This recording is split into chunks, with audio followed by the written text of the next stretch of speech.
Hi guys, another day, another vlog. This is Teacher May, Bicolana teacher dito sa New Zealand. So, nandito po kami ngayon at 7:58 sa school ni Buboy. Buboy, hi! Hello. So, maaga kami ngayon kasi nga sumubay lang kami doon sa ka-flatmate namin.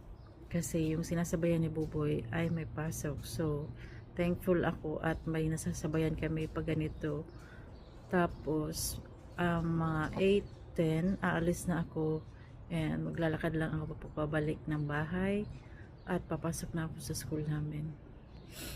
So, magte-thank you rin ako sa nagbigay sa akin itong damit, itong winter clothes ko.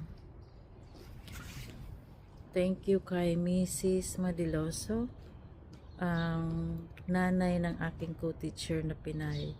So, binigyan niya ako kahapon ng isang bag ng mga winter clothes at ang gaganda pa, may dalawa ring pants at may isang short. So, eto yun. Shane, ang brand niya at ang ganda niya. Tamang-tama sa winter weather. Sa winter season.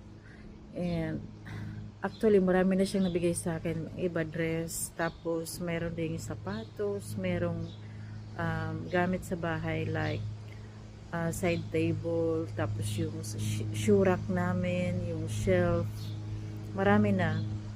So, super thankful ako sa kanilang pamilya kasi kahit hindi kami madalas magkita ay binibigyan niya ako ng mga gamit na yung mga ayaw niya na or ayaw niyang masayang, binibigay niya sa akin.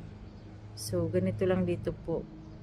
Hindi mo kailangang bumili ng mga bago. Kung mayroon ka namang na or marami namang nagbibigay sa iyo, so makakatipid ka talaga.